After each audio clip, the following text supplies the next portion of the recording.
Greetings, I am Tom Earl. On this week's episode, we talk minimalistic and strategic designs with Michanae Edwards. Check it out. Woo!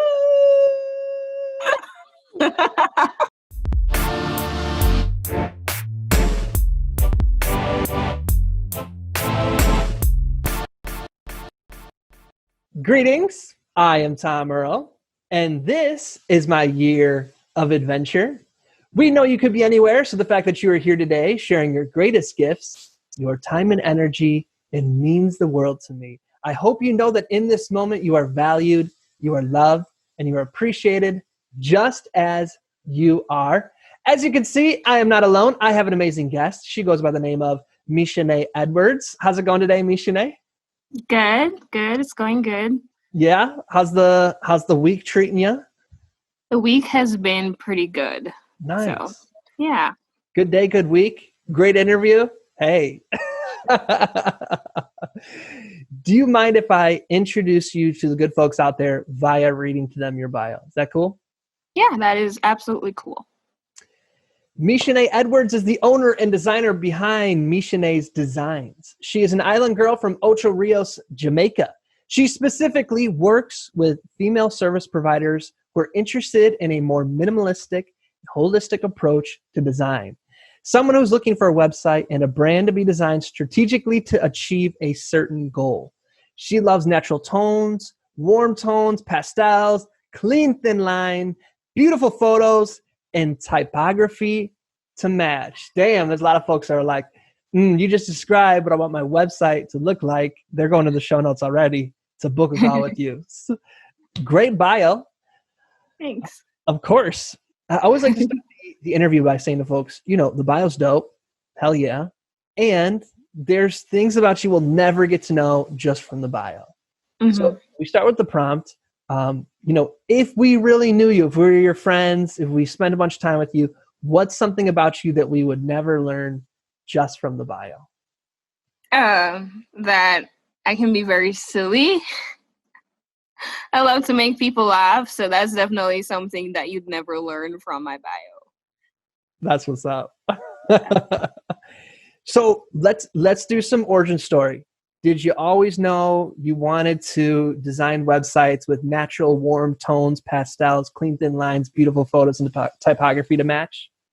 No, not even in the slightest. I started this in September of 2019. So that's, a couple months ago. I didn't know exactly what I wanted to do. I've designed a couple websites before, but I definitely didn't know that it's going to lead me to doing this. We'll walk us to it then. Lead us up to a little bit of the journey. When did you start to get into social media as a user? When did you start to consider, hey, I could, design? I have an eye for design. Take us through some of that. So I'm from Jamaica, and I moved to Steamboat to go to college. And as an international student, it's really expensive. And so I wanted to find another way to pay tuition. So I actually went online and I Googled search, other ways that college students can actually make money. So I just Google searched it and I got a whole list of ideas. And one of them was to sell handmade soaps. And I was like, well, I don't want to learn how to do that. I mean, it must take a lot of time. I did a lot of research, realized soaps take 4 to 6 weeks to cure. And how I'm going to deal with demand, it just being me selling the soaps and making them. And so I found a company that actually makes soaps for small business owners to sell. So they do it wholesale for you. And I was like, this is perfect. So I created my first website on Vistaprint selling handmade soaps. That's actually my first business. And that's how I got started. And I switched to Squarespace because I wanted more functionality. And I had a lot of fun designing that. And I fell in love with running my own business and doing the social media for it. And that's kind of what sparked my love for Instagram and Facebook and doing business online. And then my major is actually in resort management. So I did an immersion experience at the Ritz-Carlton Bachelor Gulch in Avon, Colorado. And I got to sit down with their marketing team, and I was like, this job sounds amazing. I want to do this job. And so I kind of got into more marketing classes at Colorado Mountain College. And then I decided, well, I want another business because I don't want to be working my 9 to 5 anymore. I don't feel fulfilled there. I want to be happy. I wasn't really happy with my 9 to 5 job. And I was doing some more Google search on what I could do. And I found virtual assistants. I was like, oh, that's something I'd never heard about. I did a lot of research. I went through Instagram. And so I started my virtual assistant business in September, and I was offering graphic design services and web design services as well as managing social media.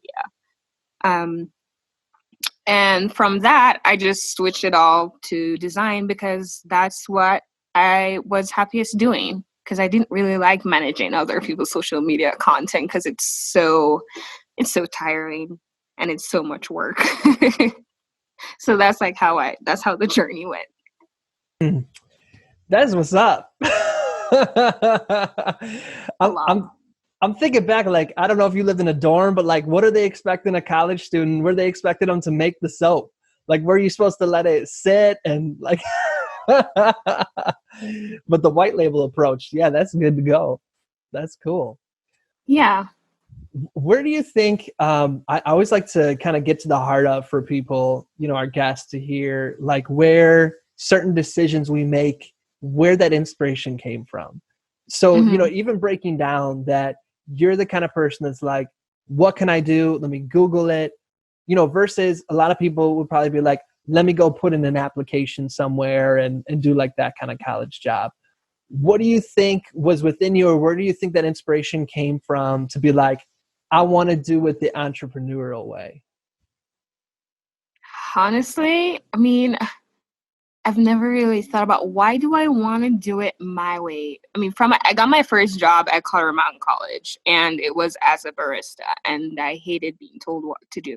To be honest, I think it's just me wanting to do things my own way and realizing that also as an international student, the hours that I'm allowed to work is very limited. And if I really want to get my degree, I need a certain amount of money. So why not just Google something, doing something on my own?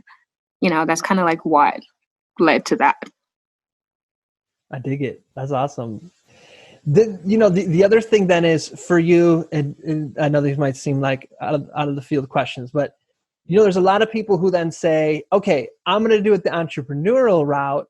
But then when they hit a wall, right? Like, it's like, okay, I'm going to do soap, but how do I do soap? A lot of people then just stop there. Like, oh, damn, I guess I'm just screwed.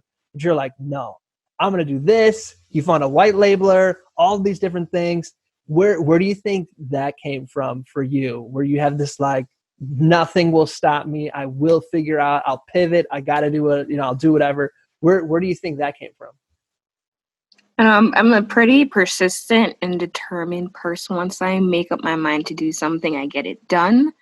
And I had the support of my mom and my friends and people at the college, the professors.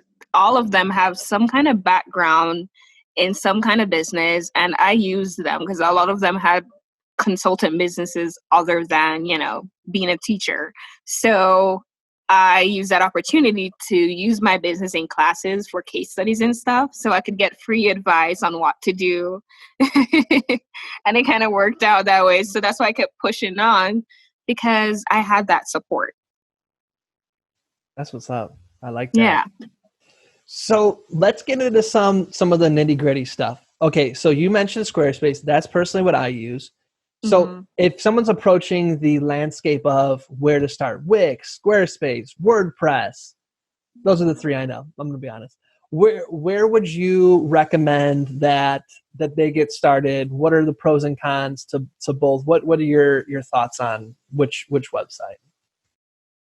Well, it's like, it comes down to what can you afford? How tech savvy are you? what is the goals of your business, because a website is not something that's just there to sit pretty. It's, it's for a certain purpose. It's to help you with a specific business goal. So those are kind of things that you have to consider when you're choosing which website to use or which hosting platform to use. I love Squarespace, of course. I'll recommend it to everyone. If it's e-commerce, I think Shopify is the way to go because they have better features. I know nothing about WordPress. I don't use it. I know that, for a small business owner, it can get a little complicated and things add up. And a lot of times people are looking for a cheaper option to start when they're starting their websites or starting their businesses overall. So that's kind of like where I'd go. I'd probably Google search some articles and look at some comparison articles, because there's thousands of them on there explaining which platform would be better for which business you're doing. So I've always been telling people, hey, build a website, make it look nice, but then focus on your social media. I wanted you to come on the show to push back on that, because your focus is on the website. So what am I missing when I'm downplaying the website? I think the one thing is that people have a limiting belief where websites are considered, because they've always been it always seemed like an accessory for your business, but it's actually another marketing tool that you can use. It's not just, as I said, it's not just something to sit pretty. Social media, Instagram is something great, but Instagram changes their algorithm and they make you don't have any choice in the decisions that they make. It's not your own. It's not your own brand. So you're using someone else's platform to make money, and that is perfectly fine. But I think it makes sense to also have your headquarters, which would be your website, where people can come and see all the information, because when you share things to stories, it disappears in 24 hours and then you have to do it again the next day. And with your website, everything is there all the time. You can make edits. Nothing is permanent. And if there's going to be any changes, it's not going to be something so drastic that you'll have to change a lot in your business. So I would say, you can start on Instagram. It's a good place to start and connect with people, because that's so important when you're a small business owner. But having a website as well to use as another marketing tool to get more clients or to get more customers is what I think a lot of businesses need.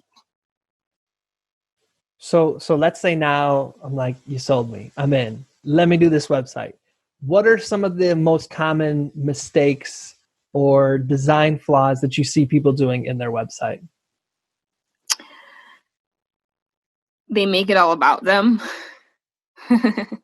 That's the biggest thing. It's not about you. Your business is not about you. It's about the person that you're helping with your services or your products. So that's one of the biggest mistakes that they make is, their bio is all about them and where they go and their family and all of that. That's important to include, but not to the level that people typically do.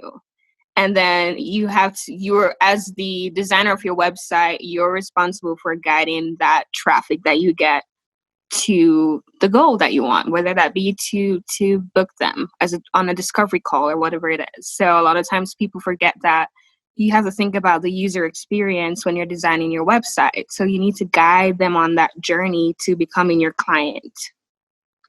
So, yeah. I love that advice that you started with of don't make it all about you. Do you have any specifics you can share, or folks are like, I get that conceptually. I don't know if any examples you have of reworking somebody, or if something's all me-centered, how would I make it more customer-centered?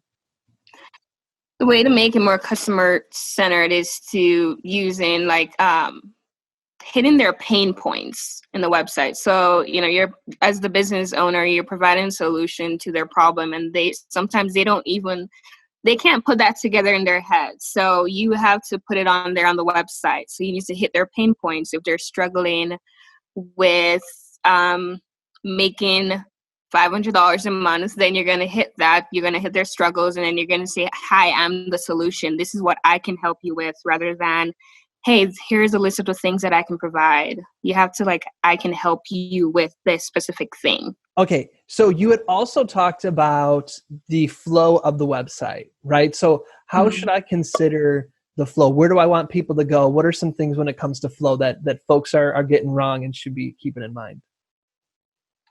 I mean, that depends on what the purpose of your website is. And if it is to get more clients or to book more discovery calls, because I work with service providers and that's typically their goals, then I would have it where on the homepage, they see you capturing photo, something that captures their attention, and then a call to action to learn more about you and how you can help them. And then a link to booking a discovery call. So that would be the journey that you'd be taking them on, basically. Okay, I dig that. So I've heard that there's some things we should like above the fold, below the fold.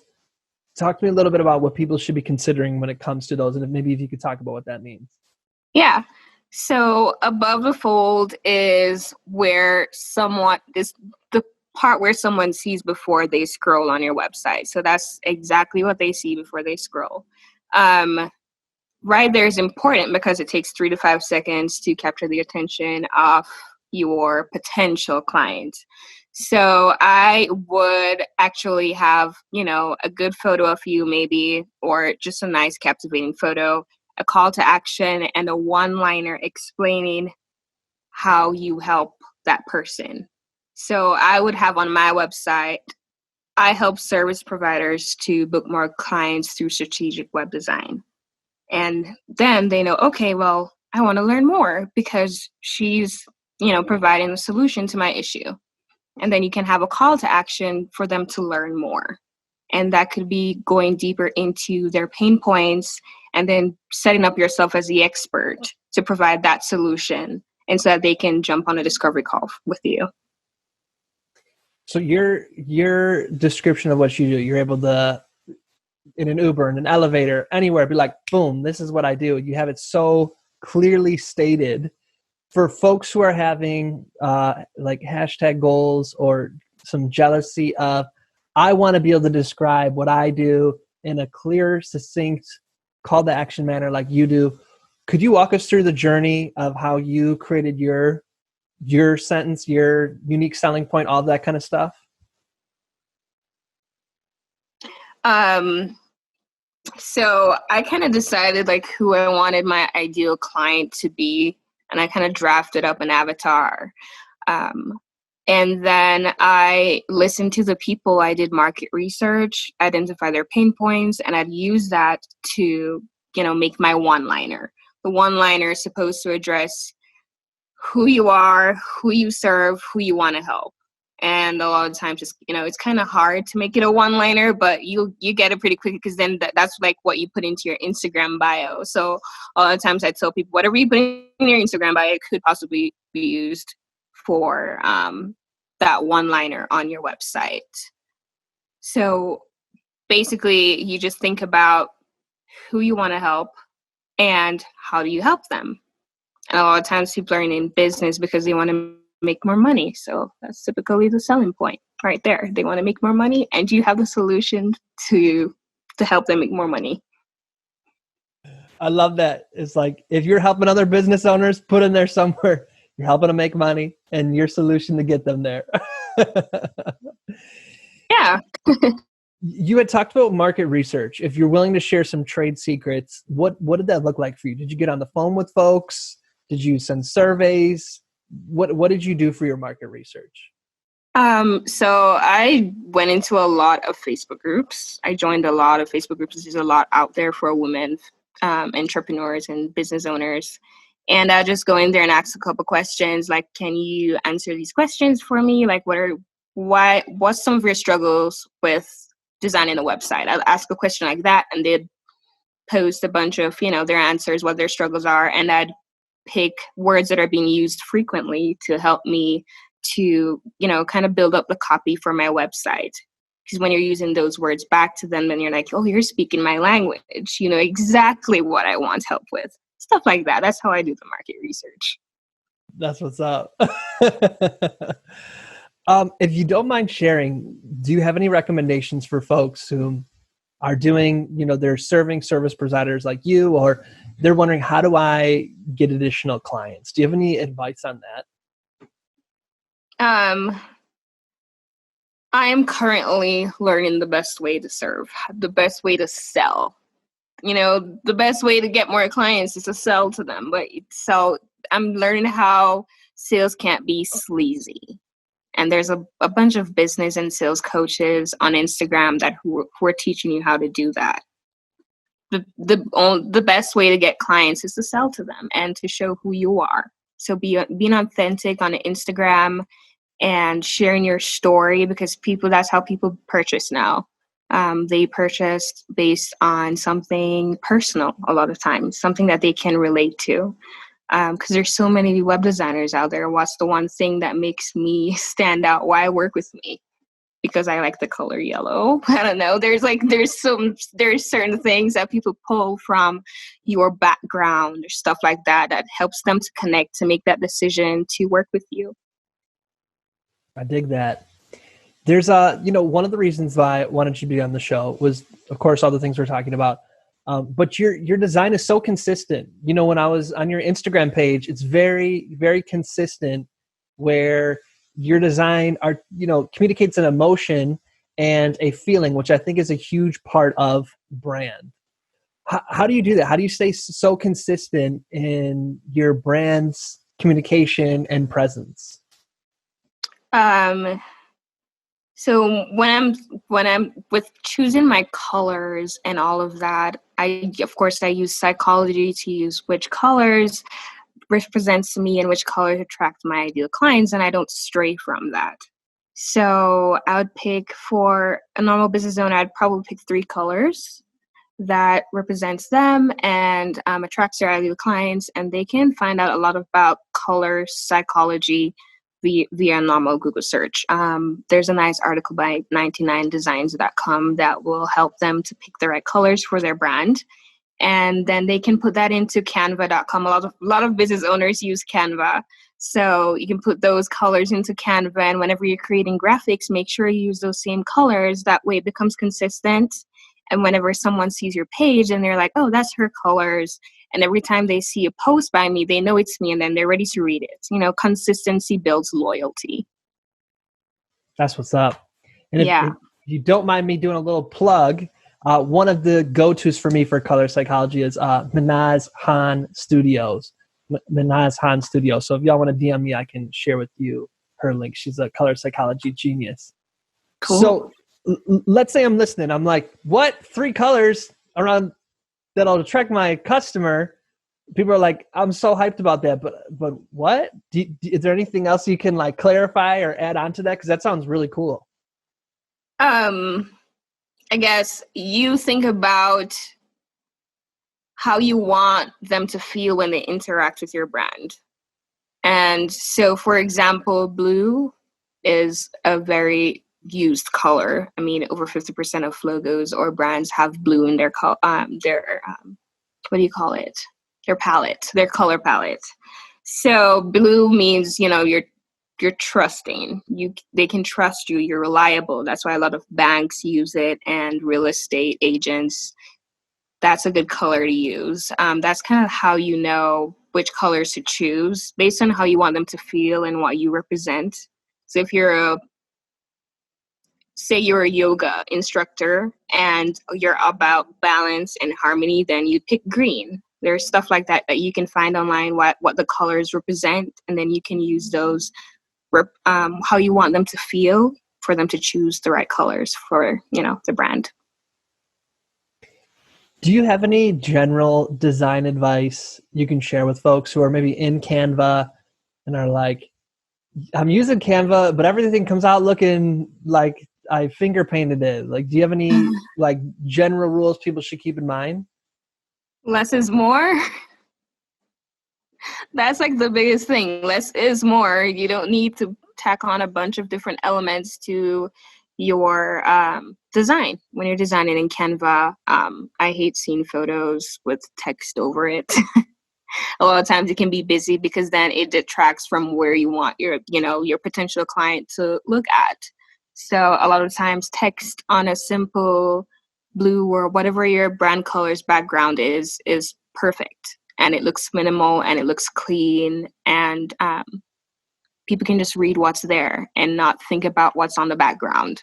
Okay, so you talked about the minimalist part then. So your bio also talks about holistic design. So how would you define the holistic design? Holistic design is taking into consideration everything about the website and how you want your clients to feel, or your potential clients to feel, when they interact with your website. So that includes the user experience and just like the journey that you want them to go on to make a purchase or to book a discovery call. It's in opposed to making it look nice, basically. I like that. It kind of builds upon everything that you've been talking about, that when I go to approach the website, don't view it as Tom did before this interview, where it's like, just create the website. It's like your website can be this like really amazing thing that incorporates many aspects of who you are and who you want to communicate to. Am I hearing you correctly? Yeah. That's what's up.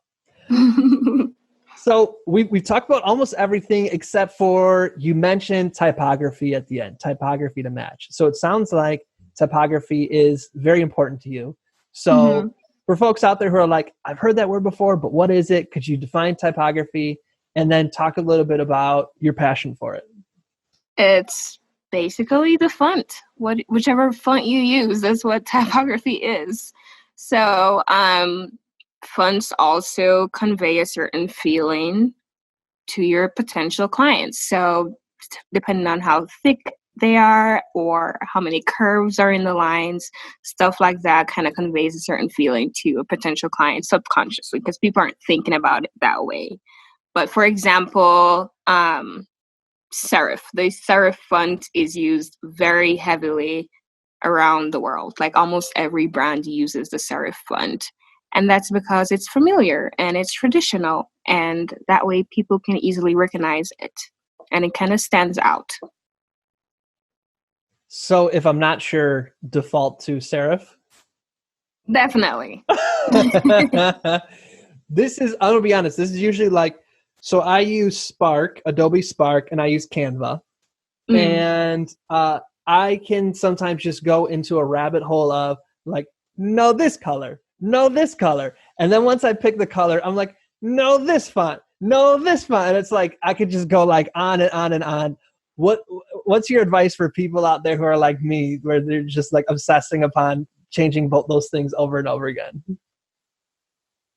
Oh, that's so sad. Definitely not the way you want to do it if you're trying to stay consistent in your brand. So like going back to thinking about how you want your viewers to feel, your potential clients to feel, you think about those colors that you want to use and you stick with them. Don't change from them at all. Black and white's perfectly fine to use along with your three main colors. And then you pick a font that represents you and that you like. I know that Canva has a lot of different graphics with different fonts, and sometimes that can be a little confusing. So what I would do is, choose a specific font, and you can set it as your the font of choice in your brand kit on Canva. And that way you don't ever have to keep on choosing different fonts, and you can keep it consistent and looking nice on your Instagram and stuff like that.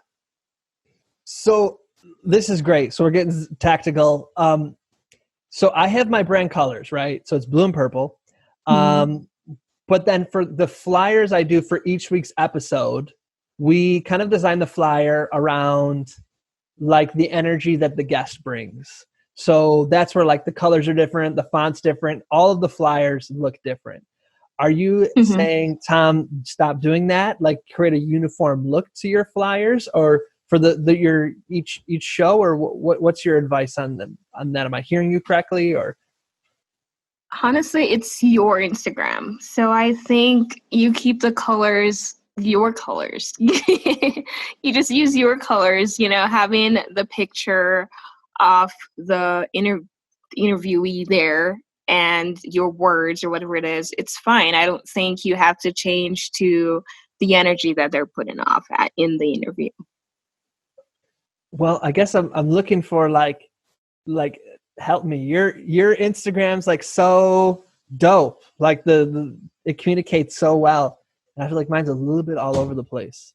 I don't know if that's okay. I'm cool with it, but in terms of the like, for folks who are listening who are like pulling out some action steps, do you think if let's say you were to start a podcast, would you have each of your flyers for each week have some sort of theme or uniform look, or would you just kind of do your thing each week?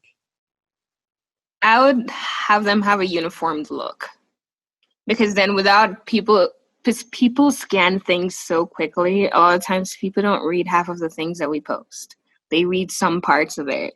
So if you keep it consistent, then they know, ooh, it's another podcast came out. That's the same color. That's the same layout. I know there's not a podcast out. I'm going to look for it without even sometimes reading what's there. And they can just go over to your website or whatever it is and listen to the podcast. So keeping it consistent is better, because people are visual beings, and then they can remember colors and they can remember how it makes them feel.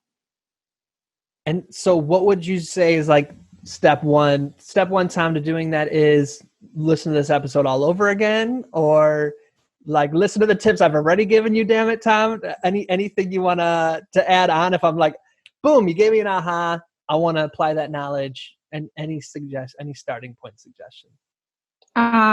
So what I would do is, after this call, go into Canva, create that specific podcast announcement graphic. And all you have to do whenever you need to post a new podcast is to edit it and post it. That way you don't have to do it all over again every single time redesigning it. So, Canva saves everything that you do. So all you have to do is create that graphic and then edit it and post. So for folks who are at this point of the interview are like, I'm in, I want to work with you, or I want to learn more about you, I want to find this Instagram page Tom keeps talking about, where can they connect with you? Where can they find all your information? Where can they book a call? All of that stuff. And maybe even if you got a freebie, where can they get a freebie? So I love to connect with people on Instagram. So you can actually find me on Instagram at Michanae Designs. That's Michanae Designs. And I also created a homepage freebie for those who don't know much about how to structure their website to sign more clients or to achieve a certain goal. And so you can head over to the show notes for the link to that. So that's like michanaedesigns.com/homepage freebie. Show notes, my friends. Show notes are tomriddle.com/MD. MD is short for Michanae, michanaedesigns.com. tomriddle.com/MD, tomriddle.com/M. If y'all aren't watching, I'm trying to do a D. It's turning out terribly. tomriddle.com/MD. I want to thank you so much for taking the time, answering my DM, being like, sure, I'll give this a shot, sharing your knowledge. Basically, folks got a free coaching session with you on how to design their website. So on behalf of all of us, I want to share our gratitude with you. So thank you for being here with us today. Thank you for having me. Definitely. So our closing ritual is for you to share an invitation with the folks who are listening. So what would you like to invite them to do, to think about, to become, to evolve into, to create, to do to their website? What is your invitation? I'd like to invite people to think about how they want people to feel when they interact with their brand and their websites.